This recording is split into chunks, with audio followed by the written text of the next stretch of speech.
Hi and welcome to another video. As you might know, I studied one semester in South Korea in Seoul at Soongsil University.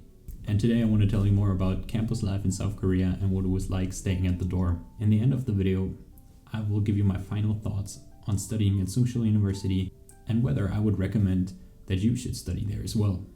So make sure to stay tuned till the end of the video, smash the like button and subscribe to my channel down below.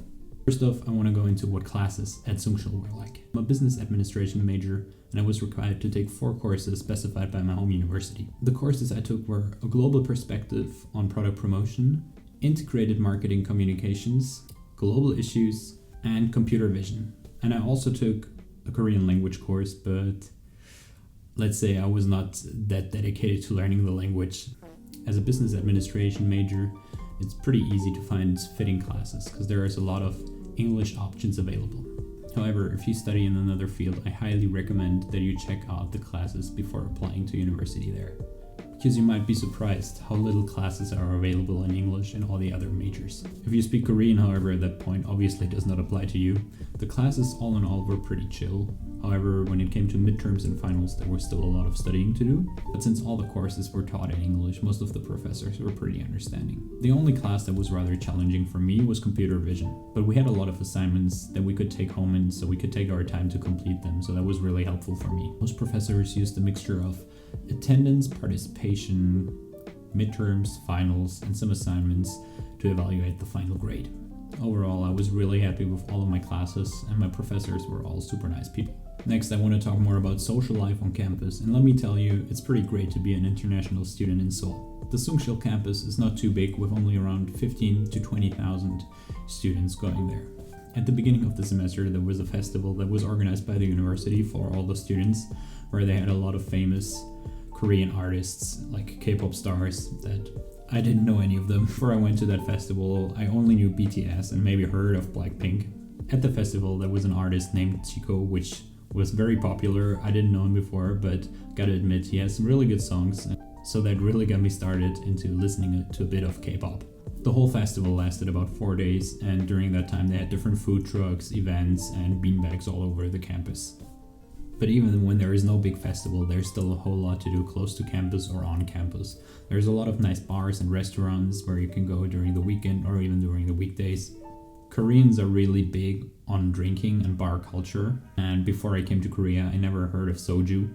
But after I left Korea again, I had pretty much each type of soju, and I tried all different kinds and ways of drinking soju. The clubs in Seoul are also pretty great, and there's a lot of different areas where you can go clubbing, like Hongdae, Gangnam, and Itaewon.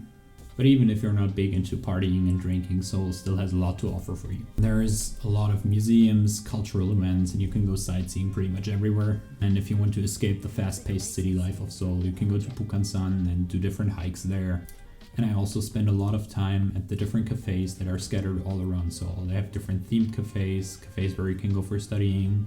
So I highly recommend trying out a lot of different places while you're in Seoul. So let me tell you a bit more about where I lived in Seoul. Before I came to Seoul, I had to decide where I wanted to stay, and there are several different options. First, you could try to get an apartment. You could also get an Airbnb or just live at the dorm. Or if you're really rich, you could also stay at a hotel for the whole time, but I don't think there's many students who can afford that, so I'm gonna skip that point. I decided to stay at the dorm, which was substantially cheaper than getting an actual apartment. However, apart from the money, there were also some downsides to staying at the dorm. First of all, we had no kitchen. The only thing we had was a fridge where we could store our leftovers. We also had a water dispenser that was used by the entire floor, where you could get like cold and hot water, so we could at least make some top ramen there. We also had a microwave, but that was all the way down, and we were in the 5th floor, and it was used by the entire dorm, so I never really got to use it.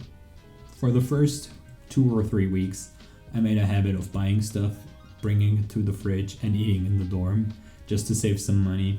But after that, there was nothing left in our fridge except for a bottle of milk that stayed with us for the whole semester, a bag of apples, and our stock of soju for the weekends. Also, our beds really sucked. The beds were really uncomfortable, and we also had to get our own beddings. So we ordered them from IKEA, and they arrived after 1.5 weeks. So till then, we had to sleep with no bedding. So I only had a pillow from the dollar store and no blanket.